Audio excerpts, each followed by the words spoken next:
A Epopeia de Gilgamesh. Gilgamesh, rei de Uruk. Primeira parte. Muito se tem falado sobre Gilgamesh, porém, a história completa se perde no tempo. Após algumas pesquisas, encontramos um artigo bem detalhado sobre esse tema. Um conteúdo que nos remete ao primeiro livro da Bíblia, Gênesis, tamanha é a similaridade com a história de Noé. Manapa. Introdução. A história da Epopeia. A Epopeia de Gilgamesh, o famoso rei de Uruk, na Mesopotâmia, provém de uma era totalmente esquecida até o século passado, quando os arqueólogos começaram a escavar as cidades soterradas do Oriente Médio. Até então, toda a história relativa ao longo período que separa Noé de Abraão, estava contida em dois dos livros menos atraentes, por serem de cunho genealógico, do livro do Gênesis. Destes capítulos, apenas dois nomes são lembrados até hoje no linguajar cotidiano, o do caçador Nimrod e o da Torre de Babel. O ciclo de poemas reunidos em torno de Gilgamesh nos leva, contudo, de volta ao meio daquele período. Estes poemas têm direito a um lugar na literatura mundial, não apenas por precederem as epopeias homéricas em pelo menos 1500 anos, mas principalmente pela qualidade e originalidade da história que narram. Trata-se de uma mistura de pura aventura, moralidade e tragédia. Por meio da ação, estes poemas nos revelam uma preocupação bastante humana com a imortalidade, a busca do conhecimento e a tentativa de escapar ao destino do homem comum. Os deuses não podem ser trágicos, pois não morrem. Se Gilgamesh não é o primeiro herói humano, é o primeiro herói trágico sobre o qual conhecemos alguma coisa. É aquele com quem mais nos identificamos e que melhor representa o homem em busca da vida e do conhecimento, uma busca que não pode conduzi-lo senão à tragédia. Pode talvez causar alguma surpresa o fato de que algo tão antigo quanto uma história do terceiro milênio antes de Cristo, tem ainda algum poder para comover e continuar atraindo leitores no século XX. Isto no entanto acontece. A narrativa está incompleta e pode ser que continue assim. Ela é, porém, o mais admirável poema épico que nos chegou de todo o período anterior ao aparecimento da Ilíada de Homero, e é também incomparavelmente mais antigo. Temos boas razões para crer que a maior parte dos poemas de Gilgamesh haviam sido escritos nos primeiros séculos do segundo milênio antes de Cristo, e que provavelmente já existiam numa forma bastante semelhante muitos séculos antes disso, ao passo que o texto definitivo e a edição mais completa da Epopeia vem do século VII, da biblioteca de Assurbanipal, antiquário e último dos grandes reis do Império Assírio. Assurbanipal foi um grande general, o saqueador do Egito e de Susa, mas foi também o compilador de uma notável biblioteca, composta por documentos relativos à história contemporânea e por hinos, poemas e textos científicos e religiosos muito mais antigos.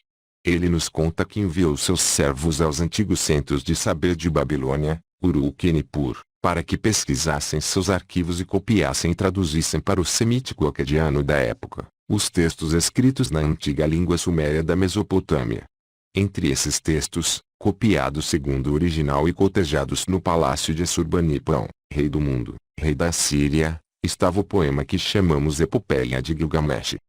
Não muito depois de este trabalho de cotejo ter sido concluído, a epopeia virtualmente perdeu-se e o nome do herói foi esquecido, deturpado, ou desfigurado até se tornar praticamente irreconhecível, até ser redescoberto no século passado. Esta descoberta deveu-se, em primeiro lugar, à curiosidade de dois ingleses, e depois ao trabalho de muitos estudiosos em diferentes partes do mundo, que juntaram, copiaram e traduziram as tábuas de argila onde o poema foi escrito. Esta é uma obra ainda em andamento, e a cada ano que se passa mais lacunas são preenchidas, mas o corpo principal da epopeia assíria não tem sido alterado em seus aspectos essenciais desde a monumental publicação do texto, com transliteração e comentários, por Campbell Thompson, em 1928 e 1930. Mais recentemente, contudo, atingiu-se um novo estágio, e uma nova onda de interesse surgiu em torno do trabalho do professor Samuel Kramer, da Pensilvânia, cujo cotejo e tradução dos textos sumérios leva a história da epopeia de volta ao terceiro milênio antes de Cristo. Já é possível agora combinar e comparar um corpo de escritos bem maior e bem mais antigo do que o que tínhamos até então. A descoberta das tábuas. A descoberta das tábuas remonta à era heróica das escavações, em meados do século XIX, quando, Embora os métodos não fossem sempre tão escrupulosos nem os objetivos tão estritamente científicos como hoje, as dificuldades e até mesmo os perigos do empreendimento eram bem maiores, e os resultados causavam um impacto capaz de alterar profundamente a perspectiva intelectual da época. Em 1839, um jovem inglês, Austin Henry Layard, partiu com um amigo para uma viagem por terra até o Ceilão, mas ele se deteve por algum tempo na Mesopotâmia para fazer um reconhecimento das colinas assírias. A demora de algumas semanas se estendeu por anos, mas por fim, Nínive e Niue foram escavadas, e foi de uma dessas escavações que Layard trouxe para o Museu Britânico uma grande parte de sua coleção de esculturas assírias, junto com milhares de tábuas quebradas do Palácio de Nínive. Quando Layard começou a escavar em Nínive, esperava encontrar inscrições, mas a realidade, uma biblioteca soterrada contendo toda uma literatura perdida, superou suas maiores expectativas. Na verdade, a extensão e o valor da descoberta só foram avaliados posteriormente, depois que as tábuas com caracteres em forma de cunha foram decifradas. Como era de esperar, algumas dessas tábuas se perderam, mas mais de 25.000 tábuas quebradas, uma quantidade enorme, foram levadas para o Museu Britânico. O trabalho de decifração foi iniciado por Henry Rawlinson, na residência oficial do governador-geral em Bagdá, onde Rawlinson ocupava o cargo de agente político. Antes de ir para Bagdá, Rawlinson, então um oficial do exército a serviço da Companhia das Índias Orientais, havia descoberto aquilo que acabaria se revelando a principal chave para a decifração do cuneiforme, uma grande inscrição, a inscrição de Dario, encontrada na rocha de Beistun, perto de Kermanshah, na Pérsia, escrita em caracteres cuneiformes em 3 línguas, o persa, o babilônico e o elamita arcaicos. O trabalho iniciado por Rawlinson em Bagdá prosseguiu no Museu Britânico quando o orientalista retornou à Inglaterra em 1855. Logo após seu retorno, começou a publicar Cuneiform Inscriptions of Eastern Asia. Em 1866, George Smith juntou-se a Rawlinson como assistente no trabalho de decifração das tábuas. Nesse meio tempo, Hassan, o colaborador e sucessor de Layard em Nínive, havia escavado em 1853 a parte da biblioteca em que estavam as tábuas com o cotejo assírio da epopeia de Gilgamesh. A importância da descoberta só foi percebida 20 anos mais tarde, quando em dezembro de 1872, num encontro da recém-fundada Sociedade de Arqueologia Bíblica, George Smith anunciou, pouco tempo atrás, descobri entre as tábuas assírias no Museu Britânico um relato do dilúvio. Era a 11ª tábua da recenção assíria da epopeia de Gilgamesh. Logo depois desta revelação, Smith publicou Chaldea Account of the Deluge, contendo um resumo da narrativa de Gilgamesh. O interesse foi imediato e geral, mas a própria tábua do dilúvio estava incompleta, e isto fez com que se iniciasse uma nova busca para trazer de volta mais tábuas. O Daily Telegraph contribuiu com Milguinels para que fossem feitas mais escavações em Nínive. George Smith comandaria o trabalho em nome do Museu Britânico. Pouco depois de sua chegada a Nínive, Smith encontrou as linhas que faltavam da descrição do dilúvio. Este material era na época, e ainda é, a parte mais completa e bem preservada de toda a epopeia. Muitas outras tábuas foram achadas naquele ano e no ano seguinte. Smith pôde reconstituir a maior parte da versão assíria antes de sucumbir em 1876, à doença e à fome, vindo a falecer perto de Alepo, aos 36 anos, mas já desbravara todo um novo território na área dos estudos bíblicos e da história antiga. Ao publicar o Dilúvio Assírio, Smith afirmou tratar-se evidentemente de uma cópia de uma versão muito mais antiga feita em Uruk, a Erech da Bíblia, conhecida hoje como Arca. Alguns anos antes, entre 1849 e 1852, W. K. Loftus, membro da Comissão de Fronteira Turco-Persa, passara 2 curtas temporadas escavando em Arca, onde encontrou curiosos restos, inclusive tábuas e aquilo que hoje sabemos ser paredes de mosaico do 3º milênio. Mas o Arca teve de esperar até os anos 20 e 30 deste século para vir a receber mais atenção. Foi quando os alemães empreenderam grandes escavações que revelaram uma longa série de construções, bem como tábuas e esculturas. Graças a esse trabalho, sabe-se muito hoje em dia a respeito da antiga Uruk, de seus templos e da vida de seus habitantes. Ainda mais importantes para a história da epopeia de Gilgamesh foram as atividades de uma expedição americana da Universidade da Pensilvânia, comandada por John Punnett Peters, que ao final do século XIX começou a trabalhar no Monte de Unifer, a antiga Nippur, no sul do Iraque. Já se tinha nessa época bem mais experiência com os problemas que envolviam a escavação de cidades antigas, mas ainda assim os riscos eram enormes.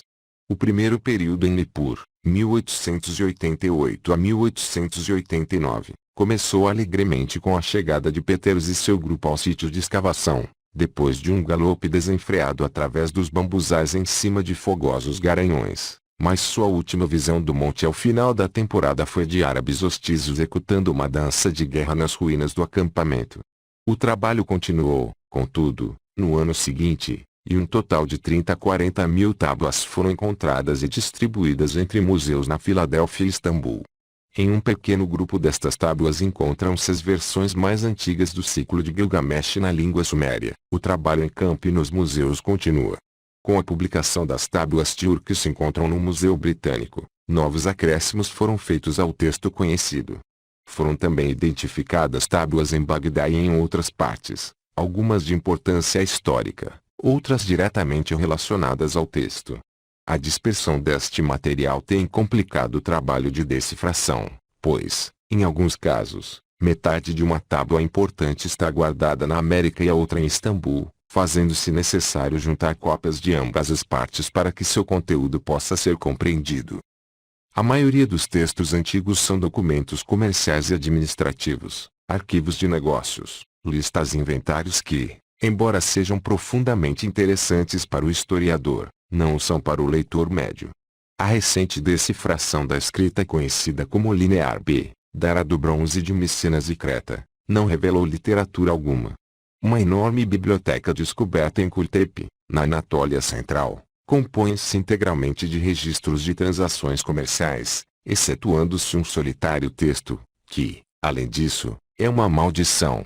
Não há ali nada de natureza literária. A importância das escavações em Nippur, Nínive e outros grandes centros da antiga civilização mesopotâmica é terem restaurado uma literatura de alta qualidade e de caráter único. A epopeia de Gilgamesh deve ter sido bastante conhecida no segundo milênio antes de Cristo, pois encontrou-se uma versão da narrativa nos arquivos da capital imperial Hitita em Boghazköy, na Anatólia, escrita em acadiano semítico, e foi também traduzida para o hitita indo-europeu e para a língua hitita. Encontraram-se partes da epopeia em Sultan Tepe, no sul da Turquia, e um fragmento, pequeno mas importante, descoberto em Megido, na Palestina, aponta para a existência de uma versão cananeia ou palestina mais moderna, o que sugere a possibilidade de os primeiros autores da Bíblia estarem familiarizados com a história. O fragmento palestino vem da tábua que descreve a morte de Enkidu. A versão que mais se aproxima deste fragmento é do conhecido relato de Boghazköy. As escavações feitas em Ras Shara, a antiga Ugarit, na costa síria, trouxeram de volta à vida uma literatura épica independente, cujas versões escritas datam em sua maioria da segunda metade do segundo milênio. Esta literatura era também conhecida na capital hitita, e um de seus fragmentos refere-se a uma narrativa do dilúvio que provavelmente foi derivada da narrativa de Gilgamesh. Percebe-se, então, que as várias tradições literárias da época, incluindo as hititas, coincidiam em muitos pontos e às vezes chegavam a se misturar, e recentemente levantou-se a hipótese da provável existência de uma tradição poética egéia-micênica bem semelhante, cujos elementos teriam sobrevivido à Era das Trevas e reaparecido na poesia homérica e na poesia grega posterior. Toda a questão envolvendo a data e a natureza deste indiscutível elemento asiático na mitologia, e nas primeiras produções poéticas da Grécia ainda está sob discussão e se mantém envolta em incertezas. Tenha ou não chegado ao Egeu a fama de Gilgamesh de Uruk, e esta é uma ideia fascinante, não resta a menor dúvida de que o herói gozou de tanto renome quanto qualquer outro de tempos posteriores.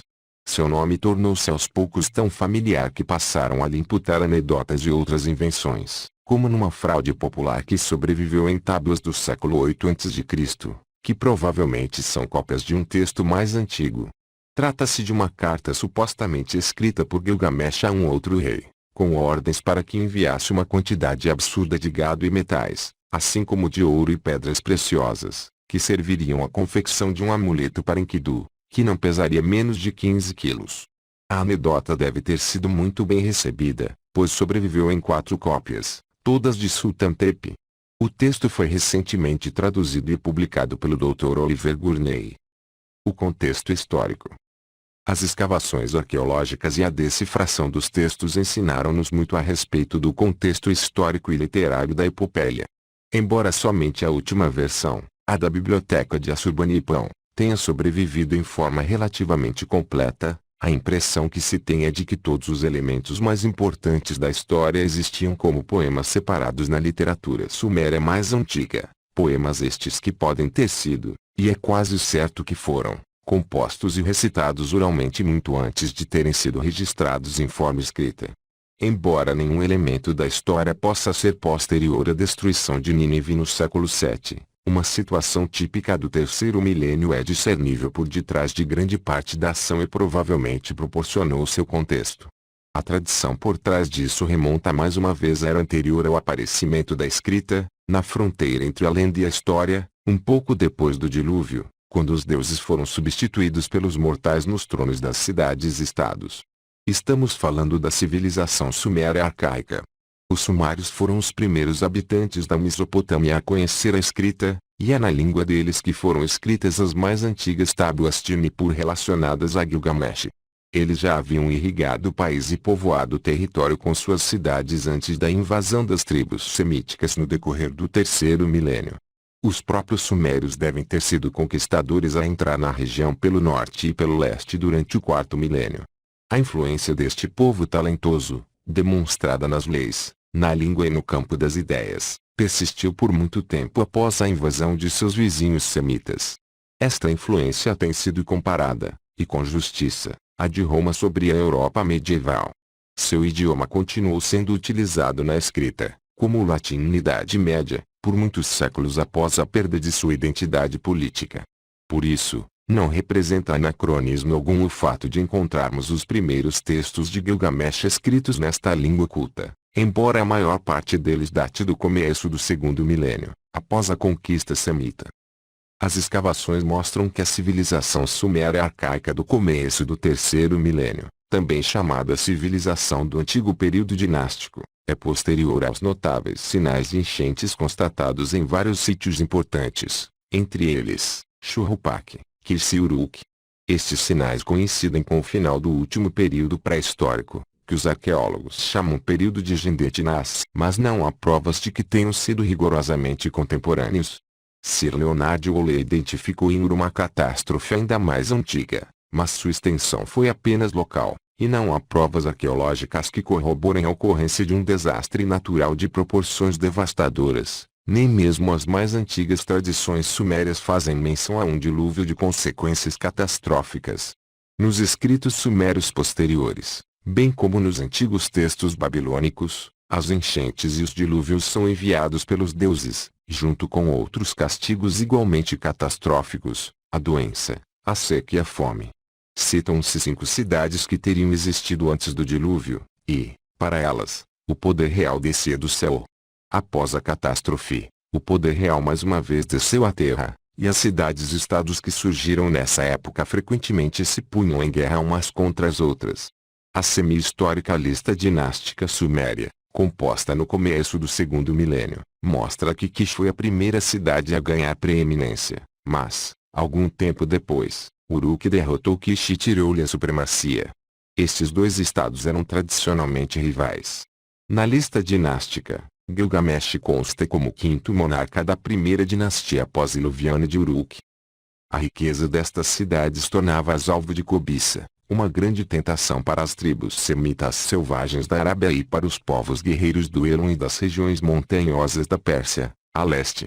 Pouco depois da queda da dinastia de Uruk, quando os semitas se instalaram em Agade, no norte, seu rei, Sargão, afirmou ter sob seu comando um exército fixo de 5.400 soldados.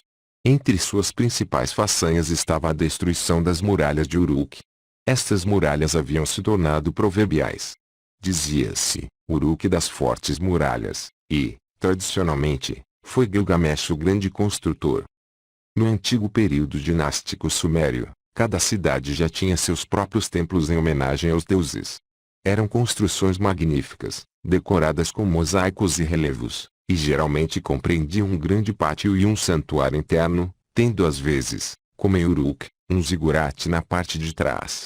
O zigurate era uma montanha sagrada em miniatura, uma antecâmara entre o céu e a terra, onde os deuses podiam conversar com os homens. Assim, quando Gilgamesh evoca a deusa Ninsun, sua mãe divina, ela sobe ao topo do templo para oferecer orações e sacrifícios ao grande deus Sol. Os templos eram cuidados por um corpo perpétuo de sacerdotes, em cujas mãos, em determinada época, chegou a ficar quase toda a riqueza do Estado. Entre os sacerdotes estavam os arquivistas e os professores, os estudiosos e os matemáticos. Logo no começo, todo o poder temporal estava em suas mãos, já que eram servos do Deus cujas propriedades administravam. Mais tarde, um único indivíduo passou a ser o locatário da fazenda ou o zelador, até o momento em que o poder real desceu do céu, quando o poder foi secularizado, e as dinastias reais, de aspecto agressivo e competitivo, passaram a suceder-se umas às outras. O grande prestígio dos templos, porém, permaneceu inalterado. Uma das causas do militarismo no terceiro milênio era o fator econômico. A parte sul da Mesopotâmia até o Golfo Pérsico era, e ainda é, um território pantanoso, quente e plano, bastante produtivo quando drenado, mas, com exceção das tamareiras, absolutamente desprovido de madeira e metais. O que as cidades rivais necessitavam de seus vizinhos nas montanhas e além do que a troca pacífica de mercadorias poderia fornecer. Foram criadas colônias de mercadores e entrepostos comerciais, mas o tráfego de caravanas era frequentemente interrompido, e a matéria-prima acabava sendo tirada à força de relutantes tribos da Pérsia, da Arábia ou da Capadócia. Foi assim, pois, que se estabeleceu a imemorial hostilidade entre os montanheses e os homens da planície, sentimento que serviu de tema para um grupo de poemas sumérios que descrevem o relacionamento conturbado entre Uruk e Arata, um estado nas colinas orientais. Possuímos documentos históricos com registros quase contemporâneos de várias expedições empreendidas durante o terceiro milênio por Sargão de Agade e Gudea de Lagash, para proteger suas colônias de mercadores e obter madeira para suas construções. Tais expedições, além disso, certamente não foram as primeiras. O cedro vinha das montanhas Amano, no norte da Síria e sul da Turquia, e talvez do Líbano e do sudeste da Pérsia. Relata-se que Sargão empreendeu uma campanha vitoriosa pelos territórios do norte, e que seu deus Dagon deu-lhe a região superior até a floresta de cedros e a montanha de prata. A floresta de cedros, neste caso, é certamente Amano. Por sua vez, quando Gudea, rei de Lagash, quis construir um templo para o deus Ninjitsu, trouxeram para Gudea o cobre de Susa, do Erum e das terras ocidentais. Trouxeram-lhe grandes toras de salgueiro e ébano, e Gudea abriu uma trilha na montanha de cedros onde ninguém jamais penetrara. Ele cortou cedros com grandes machados. Balsas de cedro, como gigantescas cobras, flutuavam rio abaixo vindas da montanha de cedro, balsas de pinho vinham da montanha de pinheiro. Em pedreiras onde ninguém jamais esteve, Gudea, o sacerdote de Ninjitsu, abriu uma trilha. As pedras chegavam em grandes blocos, e chegavam também caçambas de betume e gesso das montanhas de Magda, tantos quantos os barcos que trazem a veia dos campos.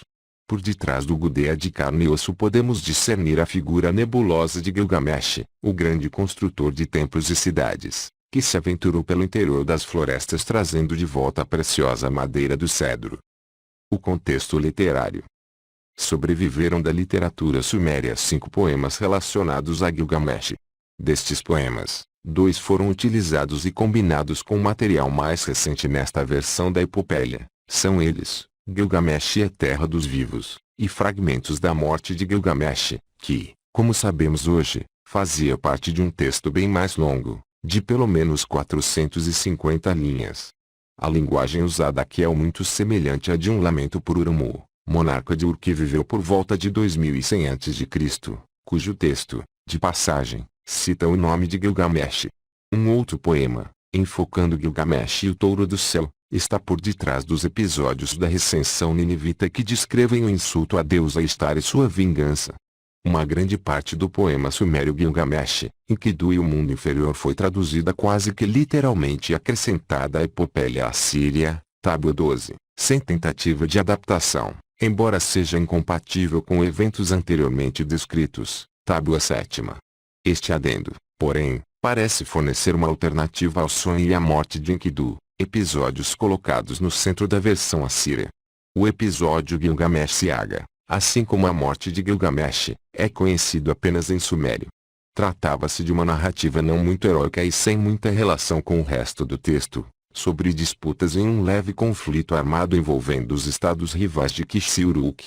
Embora seu espírito seja típico de parte da poesia suméria, foge demais ao estilo do resto da obra para que possa ser incluído numa epopeia de Gilgamesh. Não seria surpreendente descobrir que os estudiosos e copistas de Assurbanipal rejeitaram, embora, é claro, talvez desconhecessem sua existência. A história do dilúvio não fazia parte do ciclo de Gilgamesh na literatura suméria. Era um poema independente que tinha no papel de Noé um herói chamado Ziusudra, nome que significa ele viu a vida. Há também um dilúvio babilônico arcaico, datando da primeira metade do segundo milênio, no qual o herói chama-se Atrasis. Neste poema, a enchente é apenas a última de uma série de catástrofes enviadas para destruir a humanidade. A primeira parte da história ocupa-se de outros assuntos, incluindo a criação do homem. Já fizemos menção aqui a um fragmento achado em Ugarit, na Síria. Uma versão posterior do poema de Atrasis foi escrita no reino de Assurbanipal. É impossível dizer em que época o dilúvio foi incorporado ao ciclo de Gilgamesh, uma vez que não há informações suficientes relativas ao período babilônico antigo. Tem surgido muitas controvérsias em torno da relação existente entre o dilúvio do Gênesis e o dos escritores assírios, babilônios e sumérios.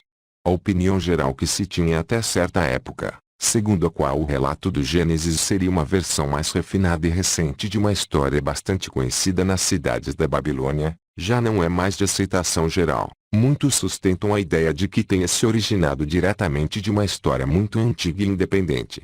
Não é preciso abordar esta complexa controvérsia para que se possa acompanhar o relato do dilúvio, tal como ele nos é narrado na 11ª tábua da epopeia de Gilgamesh.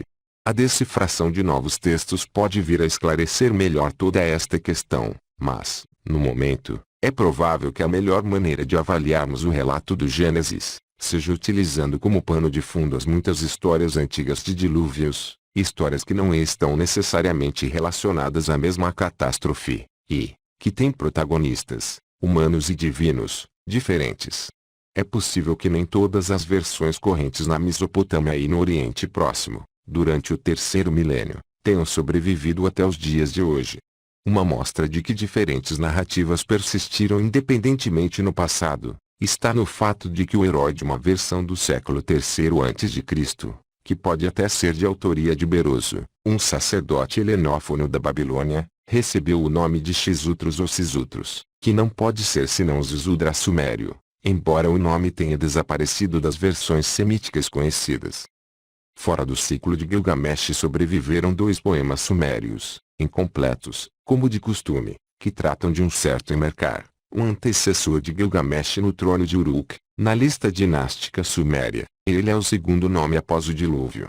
Nos poemas de Emerkar, o rei está em conflito com o senhor de Arata, estado situado a leste, nas montanhas da Pérsia.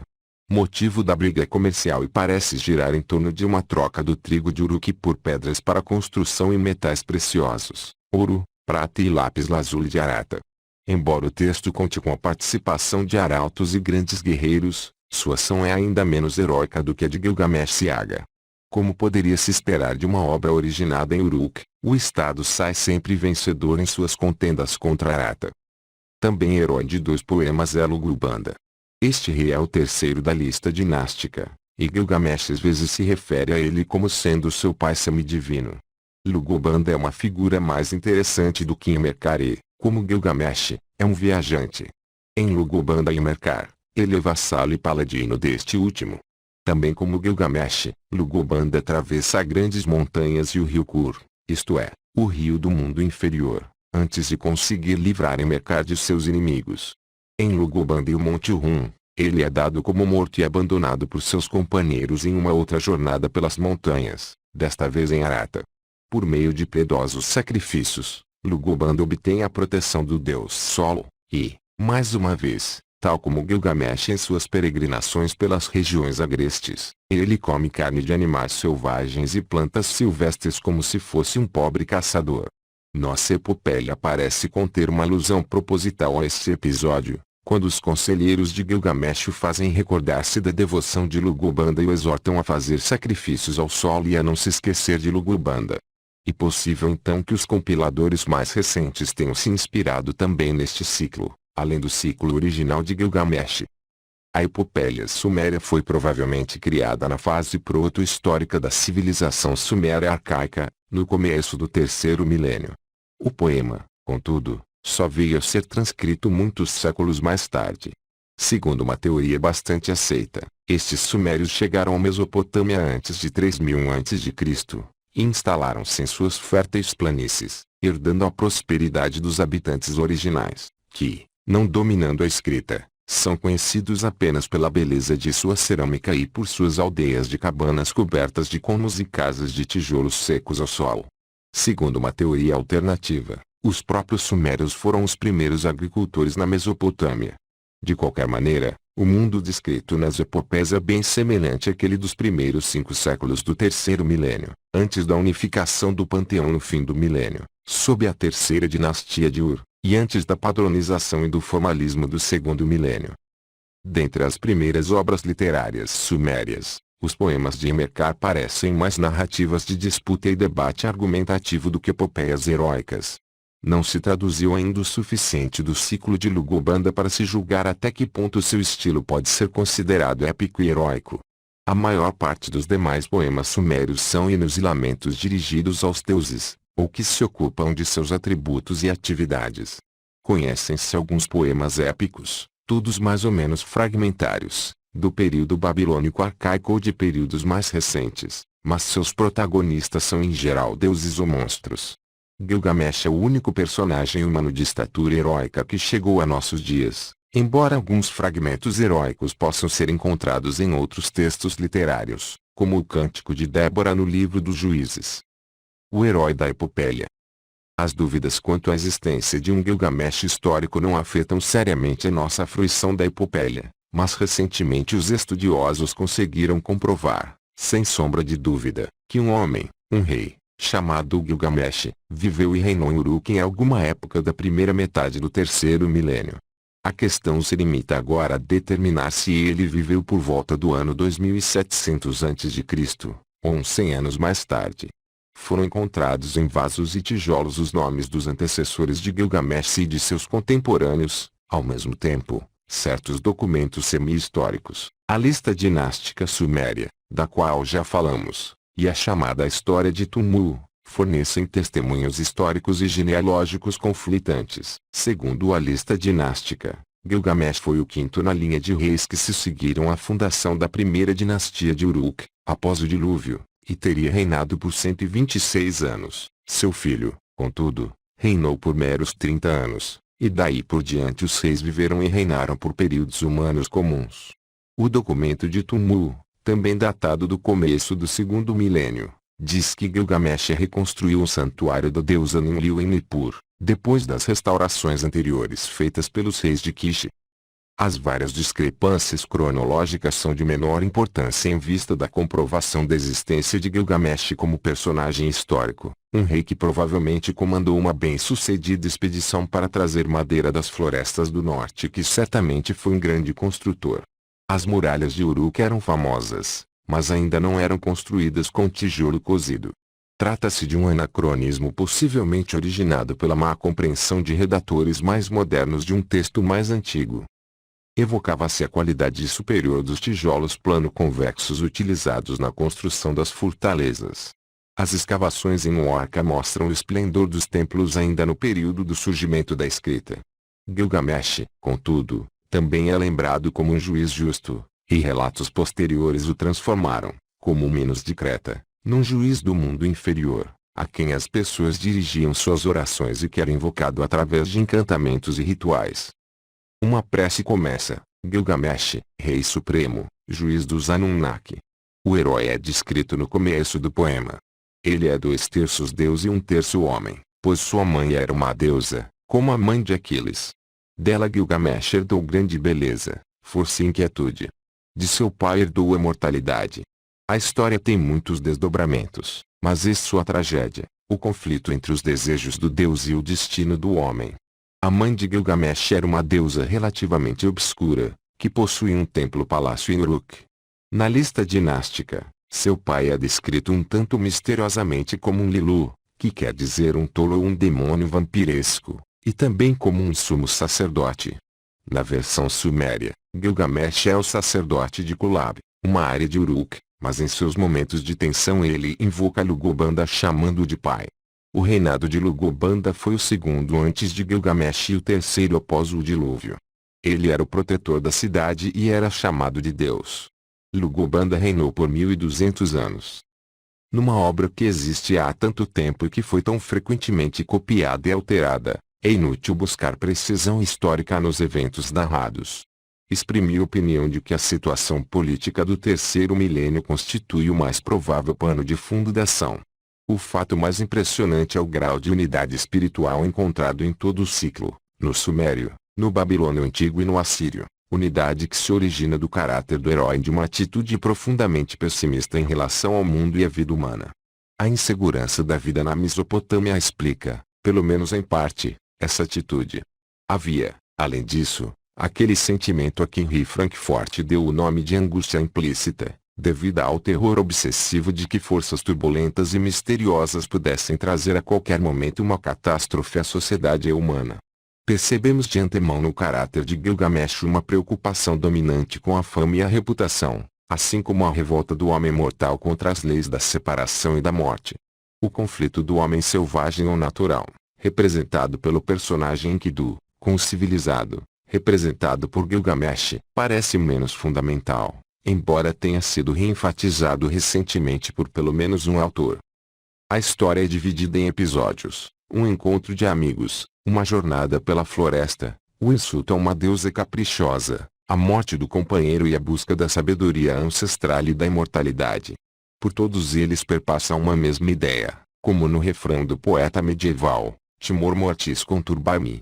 No episódio da Floresta de Cedros, esta ideia central funciona apenas como um estímulo à ambição do herói de deixar um nome a ser lembrado, mas após a morte de seu fiel companheiro o tema torna-se mais imperioso. Como posso descansar depois que Enkidu, a quem amo, virou pó, e quando também eu morrerei e serei enterrado para sempre?